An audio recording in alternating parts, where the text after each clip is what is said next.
Gift Nifty से कमजोर opening के संकेत। और अमेरिकी बाजारों की बात करें तो यहां पर भी कल के सत्र में काफी अच्छा एक्शन दिखा। इनफैक्ट अमेरिकी फ्यूचर्स आज सुबह गिरावट के साथ कारोबार करते हुए, और याद रखें यूएस प्रेसिडेंट डोनाल्ड ट्रंप ने कहा है कि शायद वो भी इस पर्टिकुलर वॉर में जुड़ सकते हैं ईरान के खिलाफ और इजराइल को सपोर्ट करते हुए। तो जियोपॉलिटिकल टेंशंस बढ़ते हुए नजर आए, जिसके चलते अमेरिकी फ्यूचर्स आज सुबह गिरावट के साथ कारोबार करते हुए। हालांकि अमेरिकी बाजारों की बात करें तो यहां पर भी कल के सत्र में गिरावट ही दिखी। S&P 500 करीब 1% की गिरावट के साथ बंद हुआ, और नैस्डैक और डाउ जोन्स में भी करीब आधे से 1% की गिरावट कल के सत्र में दिखी। तो जियोपॉलिटिकल टेंशंस बढ़ते हुए नजर आए, जिसका इंपैक्ट अमेरिकी बाजारों पर दिखा। और अमेरिकी बाजारों के अलावा कमोडिटी मार्केट की बात करें तो यहां पर भी पिछले कुछ दिनों से काफी एक्शन दिखा है। कच्चा तेल तेजी के साथ कारोबार करता हुआ, सोने और चांदी में सेफ हेवन बाइंग फिर से एक बार नजर आई। लेकिन किस तरह की चाल रही है पिछले कुछ दिनों में कमोडिटी मार्केट की, यूरोपियन मार्केट्स और अमेरिकी बाजारों से किस तरह के संकेत, और सबकी रिजर्व फेडरल रिजर्व के बैठक पर भी रहेगी, पूरी डिटेल्स के साथ अब हमारे साथ अभिषेक जुड़ चुके हैं। Abhishek, good morning. Ashisha, good morning. देखिए, हाँ, मिडिल ईस्ट में थोड़ी सी स्थितियां चुनौतीपूर्ण हो रही है, क्योंकि ईरान के सुप्रीम लीडर अयातुल्ला खामेनी ने कहा है कि उन्होंने इजराइल के खिलाफ जंग का ऐलान कर दिया है। और उन्होंने कल ये कहा कि जंग शुरू होती है और आतंकी यहूदी शासन को कड़ा जवाब देंगे और हम उन पर कोई दया नहीं दिखाएंगे। और ये इसके बाद उन्होंने 25 मिसाइलें हैं तेल अवीव पर दागी हैं, और काफ़ी बड़ा वहाँ पर डिस्ट्रक्शन हुआ है। तो ये एस्केलेशन थोड़ा सा और बढ़ गया है। और चिंता की बात यह है कि ऐसा लग रहा है, अमेरिका ने संकेत दे दिए हैं कि वो भी इस जंग में इजराइल का साथ देगा और ईरान पर हमले तेज़ करेगा। कुछ फाइटर जेट्स और ज़्यादा डिप्लॉय किए हैं मिडिल ईस्ट में अमेरिका ने, ये खबरें निकल के आ रही हैं। छठे दिन ये लड़ाई अब एंटर कर गई है, और इन 6 दिनों की अगर बात करें तो अब तक 224 ईरानी नागरिकों की मौत हुई है, मतलब टोटल उसमें आप जोड़ लीजिए, और 1480 से ज़्यादा घायल हुए हैं। वहीं इजराइल में अब तक 24 मौतें हुई हैं और 600 से ज़्यादा घायल हुए हैं, ये आंकड़ा निकल के आया है। तो आशंका इस बात की है कि ये एस्केलेशन और बढ़ेगा, और उसकी वजह यह है कि डोनाल्ड ट्रंप के फिर कुछ तीखे स्टेटमेंट आए हैं। डोनाल्ड ट्रंप ने ये कहा है कि ईरान का जो पूरा एयर स्पेस है वो अमेरिका के कंप्लीट कंट्रोल में है, उनके कब्जे में है।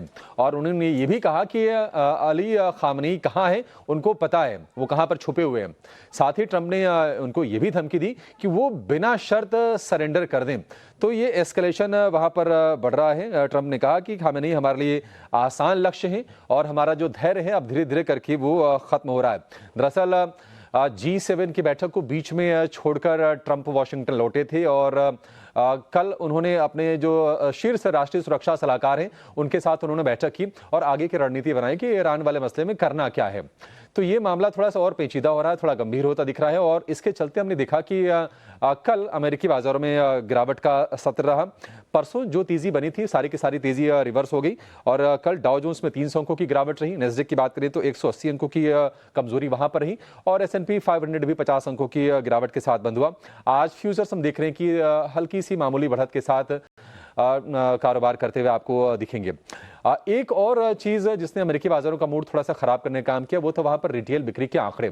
लगातार दूसरे महीने रिटेल बिक्री में गिरावट देखने को मिली है। अनुमान था 0.6% घटने का, लेकिन रिटेल बिक्री घटी है 0.9%। हालांकि उसमें नोटिस करने वाली चीज़ ये है कि अगर हम ऑटो बिक्री को छोड़ दें तो कुछ कुछ चीज़ों की बिक्री में वहाँ पर बढ़ोतरी देखने को मिली है, जैसे कि बिल्डिंग मटेरियल या फिर पेट्रोल डीजल, इनकी बिक्री वहाँ पर अमेरिका में बढ़ती हुई दिखेगी। आज यूएस फेड की पॉलिसी आएगी रात को, ब्याज दरों को लेकर फैसला होगा। हालांकि इस बात के आसार ना के बराबर हैं कि दरों में कोई बदलाव होगा, लेकिन जेरोम पॉवेल की कमेंट्री को लेकर बाजारों की नजर होगी कि आगे दरों में कटौती की राह को लेकर वो क्या स्टेटमेंट देते हैं, वो क्या कहते हैं। यूएस फेड का डॉट प्लॉट भी आएगा, तो उसको हम आगे रीड करेंगे और समझेंगे कि संकेत क्या दे रहा है अमेरिका यहां से दरों में कटौती को लेकर, तो उस पर नजर होगी। एशिया की बात करें तो यहाँ से संकेत मिक्स्ड है, ज़्यादा यहाँ से कोई मतलब बहुत रीड करने लायक नहीं है। जापान के बाजार निकेई में लगातार हम देख रहे हैं कि लगातार तीसरे सत्र में तेजी है, हालांकि तेजी आज थोड़ी सी सीमित है। तेजी आप देखेंगे तो 70 पॉइंट के आसपास की तेजी है निकेई में, और कोरिया के बाजार में आज फिर से हम देख रहे हैं कि हल्की बढ़त के साथ कारोबार हो रहा है। गिफ्ट निफ्टी आपको थोड़ी सी गिरावट के साथ खुलने के संकेत दे रहा है। अन्य संकेतों की बात करें तो क्रूड को लेकर देखिए, हमारी ये चिंता ना क्रूड को लेकर ज्यादा है, क्योंकि क्रूड हम 80% इंपोर्ट करते हैं और मिडिल ईस्ट पर हम डिपेंडेंस हैं। हालांकि हमारी सरकार का बयान आया है कि हम 40 देशों से क्रूड का इंपोर्ट करते हैं और अभी तक ऐसी कोई ऑयल की शॉर्टेज वाली स्थिति नहीं है। लेकिन फिर भी कल 4% की उछाल हमने फिर से कच्चे तेल के दाम में देखा। तो जो भाव $77 तक पहुंचने के बाद $70 के आसपास गिर के आए थे, फिर से हम देख रहे हैं कि तेजी बढ़ रही है और इस वक्त अगर आप ब्रेंट क्रूड का भाव देखेंगे तो $76.5 के आसपास कच्चे तेल के भाव हैं। सोना स्टडी है, ज्यादा उसमें कोई गिरावट आई नहीं है। डॉलर थोड़ा स्ट्रेंथन हुआ है तो थोड़ा सा हमने सोने को कमजोर होते जरूर देखा है, लेकिन भाव $3400 के ऊपर हैं सोने के। डॉलर इंडेक्स मजबूत हुआ है, 98.77 के लेवल है डॉलर इंडेक्स की। और अमेरिका में अगर हम 10 ईयर के बॉन्ड यील्ड की बात करें तो उसमें ज्यादा परिवर्तन नहीं है, 4.4 की वहां पर बॉन्ड यील्ड है। कुल मिलाजुला की संकेत जो है, मतलब अगर आपको बाजारों में ऐसी कोई खास अभी गिरावट का ट्रेंड नहीं दिखेगा, लेकिन अगर एस्केलेशन अगर बढ़ता है, अमेरिका अगर इस जंग में कूदता है जिसके की पूरी संभावना दिख रही है ट्रंप के बयानों से और ट्रंप के एक्शन से, तो मामला थोड़ा सा यहां से और गंभीर होता हुआ दिखेगा और निश्चित तौर पर शॉर्ट टर्म में ये बाजार को जरूर परेशान करेगा। हालांकि एक अच्छी चीज अपने लिए ये है कि एफआईज की इंडेक्स फ्यूचर्स में लॉन्ग होल्डिंग भी थोड़ी सी बड़ी है, 21% के आसपास पहुंच गई है और 4 सत्र की जो बिकवाली हो रही थी कैश में, कल जाके उस पर ब्रेक भी लगी है, कल खरीदारी का आंकड़ा आया है। तो इस फ्रंट पर तो ठीक है। अपने देखिए डोमेस्टिक मैक्रोज अपने स्ट्रांग है, लेकिन ये जियोपॉलिटिकल टेंशन बाजार को लग रहा है कि छोटी अवधि में थोड़ा सा अभी और परेशान करेगी। बिल्कुल, तो ग्लोबल बाजारों में कमोडिटी मार्केट पर सबकी नजर रहेगी। जैसे अभिषेक बता रहे थे, कच्चे तेल में पिछले कुछ दिनों में भारी तेजी दिखी है। जो इंडियन इकोनॉमी जो करीब 80% अपनी क्रूड ऑयल रिक्वायरमेंट्स इंपोर्ट करता है, तो इंडियन इकोनॉमी के लिए एक नेगेटिव खबर। और कच्चे तेल में पिछले कुछ दिनों से तेजी, $77 पर बैरल के आसपास ब्रेंट क्रूड कारोबार करता हुआ ग्लोबल मार्केट में। अभिषेक, शुक्रिया पूरी डिटेल्स के साथ हमारे साथ जुड़ने के लिए। एफआईआईस और डीआईआईस के आंकड़ों पर भी एक बार नजर डाल लेते हैं। याद रखें, कुछ दिनों की बिकवाली के बाद कल एफआईआईस ने खरीदारी की, करीब 1480 करोड़ के शेयर्स उन्होंने खरीदे।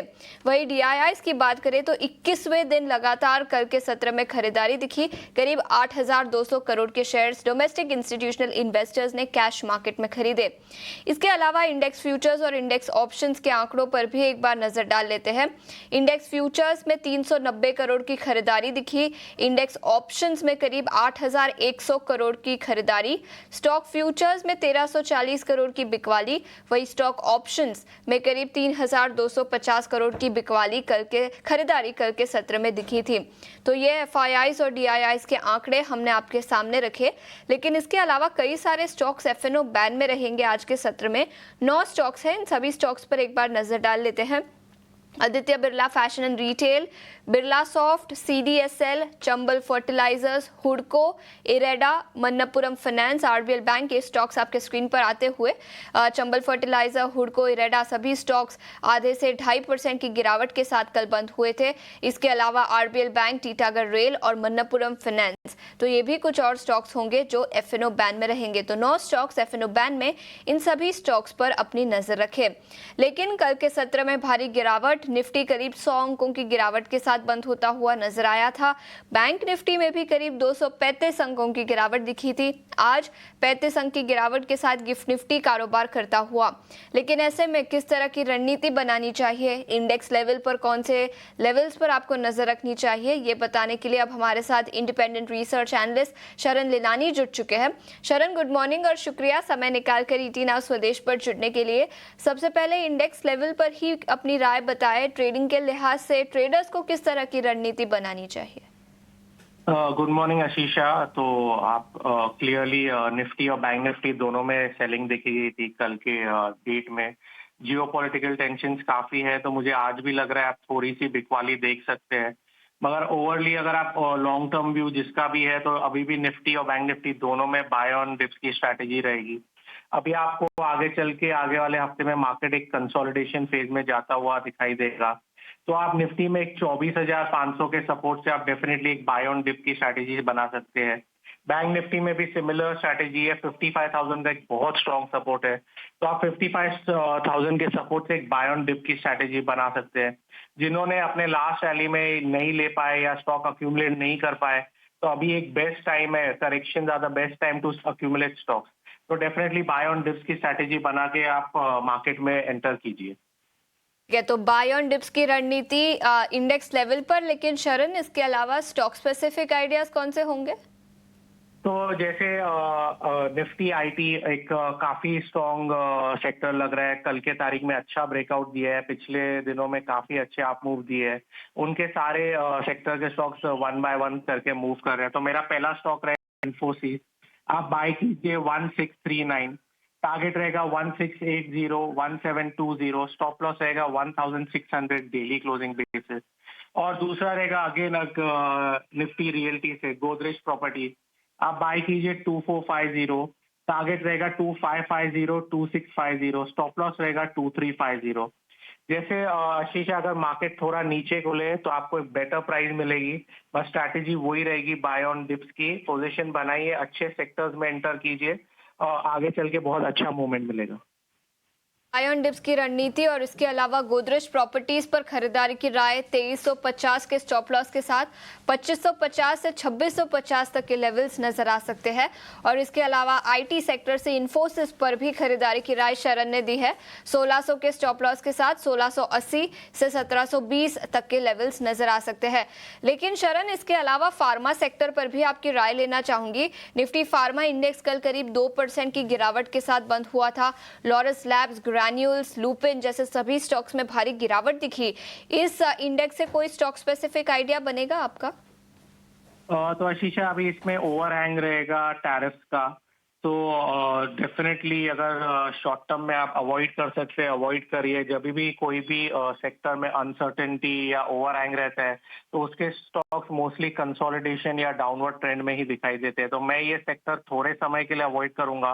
मगर अगर आपको कोई स्ट्रॉन्ग सेक्टर देखना है या स्ट्रॉन्ग स्टॉक देखना है तो मेरे दो कॉल रहेंगे अगर विदाउट लेवल्स। एक तो रहेगा ग्लेनमार्क, काफी टेक्निकली स्ट्रॉन्ग है, और दूसरा सन फार्मा है, शॉर्ट साइड पे काफी वीक है। सन फार्मा में जैसे मैं बोलूंगा अगर 1650 को ब्रेक करता है, आप काफी फास्ट गिरावट देख सकते हैं सन फार्मा के स्टॉक में। और Glenmark on the opposite side काफी स्ट्रॉन्ग लग रहा है। नजरिया फार्मा सेक्टर पर एक बड़ा ओवरहैंग है, जिसके चलते इस पूरे सेक्टर में अगले कुछ दिनों तक शायद कमजोरी नजर आ सकती है। शरण, शुक्रिया आप हमारे साथ जुड़ने के लिए, बाजार पर रणनीति और कई सेक्टर्स पर चर्चा करने के लिए। लेकिन आगे बढ़ते हैं, खबरों के दम पर कई सारे स्टॉक्स आज के सत्र में फोकस में रहेंगे। कौन से वो स्टॉक्स है, कहां पर बड़ी खबरें निकल कर आई है और कुछ ब्लॉक डील्स भी है, पूरी डिटेल्स के साथ अब हमारे साथ शरद जुड़ चुके हैं। Sharad, good morning. Good morning Ashisha. Of course Brent crude की जो है आप जो ट्रैक कर रहे हैं, तो ऑफ कोर्स आज ओएनजीसी ऑयल इंडिया में भी जो है मोमेंटम आ सकता है। अभी भी ब्रेंट क्रूड थोड़ा इंच अप किया है, थोड़ी सी एस्केलेशंस हो रही है, और अब क्या पता यूएस भी इन्वॉल्व हो जाए ईरान के साथ। बीएससी जो है ऑफ कोर्स स्टॉक रहेगा, उसको स्टॉक ऑफ द डे भी कह सकते हैं। यहाँ पे देखें तो एनएससी की एक्सपायरी चेंज हो रही है ट्यूसडे को, जो बीएससी के एग्जिस्टिंग थी ट्यूसडे की इक्विटी डेरिवेटिव्स की, अब वो हो रही है थर्सडे को। ऑफ कोर्स यहाँ पे जो एक्सपेक्टेशंस है कि जो थोड़ी सी लॉस ऑफ मार्केट शेयर हो सकती है कुछ कुछ सेगमेंट्स में, और जो अर्निंग्स इम्पैक्ट है ब्रोकरेजेस बताएंगे लगभग आप कह सकते हैं 7 से लेकर 10% तक। बट नेट नेट बीएससी के लिए नेगेटिव है, लेकिन याद रखिए लंबे अवधि के कॉन्ट्रैक्ट्स में बीएससी अच्छा परफॉर्म भी करता है, तो ये नेगेटिव न्यूज़ शायद ऑफसेट करते। और इस बार बहुत सारे एफएनओ रेगुलेशंस आए थे, उसमें भी बीएससी खरा उतरा था। तो दोनों साइड्स में जो है प्रोज एंड कौन से अगर आप बीएससी को कंपेयर करें तो इम्पैक्ट एनालिसिस में हिंदुस्तान जिंक आशीषा भी ट्रैक करती है सेगमेंट में। थोड़ा देर पहले कहा कि ब्लॉक डील्स है, हाँ है। वेदांता लगभग 7500 करोड़ तक का ऑफलोड कर सकता है स्टेक सेल, जिसका कुल वैल्यू 6.3% स्टेक आता है। वेदांता के पास 63.42% स्टेक भी कंपनी में है और फ्लो प्राइस 7% डिस्काउंट में है। हिंदुस्तान जिंक में दो और ट्रिगर है जिसको मैं बताना चाहता हूँ। सबसे पहले इनके कैपेक्स जो एक्सपेंशन प्लान है वो हो रही है 12,000 करोड़ की जिंक और लेड सिल्वर आउटपुट को लेके उनके दबारी कॉम्प्लेक्स में। और एक चीज़ और, रिकॉर्ड हाई लेवल्स पे सिल्वर भी आ चुका है, 1.09 लाख रुपीस का जो है लेवल्स आ रहा है। तो बहुत सारे positive moving factors Hindustan zinc के लिए देखने मिल रहे हैं। पॉलीकैब एक 6,500 करोड़ का ऑर्डर है BSNL के जरिए भारत नेट प्रोजेक्ट का, तो स्टॉक के लिए बहुत पॉजिटिव है, सपोर्टिव है। भारत फोर्ज फ्रेंच कंपनी टुगी गार्लार्ड के साथ MOU साइन किया है डिफेंस में, तो इस पे भी जो है नज़र रहेगी। और कुछ CCI अप्रूवल्स आए हैं। CCI होता है कॉम्पिटिशन कमीशन ऑफ इंडिया। अब ऑफकोर्स जब मर्जर्स एक्विजिशंस होते हैं तब इस बॉडी की जो है अप्रूवल लगती है। M&M यहाँ पे अप्रूवल आ गया है। SML Isuzu के एक्विजिशन का ओपन ऑफर प्राइस 1544.6 रुपीज़ का है। डिलीवरी की भी बात करें तो CCI ने अप्रूवल दे दिया डिलीवरी का, जहाँ पे वो ऑलमोस्ट 100% स्टेक एक्वायर करने वाले हैं ईकॉम एक्सप्रेस कंपनी को 1400 करोड़ में। टेक्निकली एक फायर सेल था या एक बहुत सस्ते वैल्यूएशन में जो कंपनी ने एक्विजिशन की थी और स्टॉक के लिए सपोर्टिव था। उसके बाद एक अच्छी रैली भी स्टॉक में देखने मिल रही है, तो डिलीवरी को भी नज़र रखिएगा। और M&M का तो बात हो ही चुका है, तो ये स्टॉक्स है इस पर आपकी फोकस होनी चाहिए। बिल्कुल, तो कई सारे स्टॉक्स जो खबरों के दम पर आज के सत्र में फोकस में रहेंगे। हिंदुस्तान जिंक में एक बड़ी ब्लॉक डील होगी। वेदांता 6.3% हिस्सेदारी बेचना चाहती है, तो बड़ी ब्लॉक डील जिसके चलते हिंदुस्तान जिंक के स्टॉक में आज एक्शन दिखेगा। और इसके अलावा याद रखिए, स्टॉक ऑलरेडी कल 5% की गिरावट के साथ कारोबार था। कंपनी ने करीब 12,000 करोड़ का कैपिटल एक्सपेंडिचर अनाउंस किया था कल ड्यूरिंग मार्केट, जिसके चलते भारी गिरावट ऑलरेडी दिखी थी और आज ब्लॉक डील के चलते भी स्टॉक फोकस में रहेगा। इसके अलावा भी कई सारे और स्टॉक्स हैं जो खबरों के दम पर फोकस में रहेंगे। लेकिन शरद, शुक्रिया पूरी डिटेल्स के साथ हमारे साथ जुड़ने के लिए।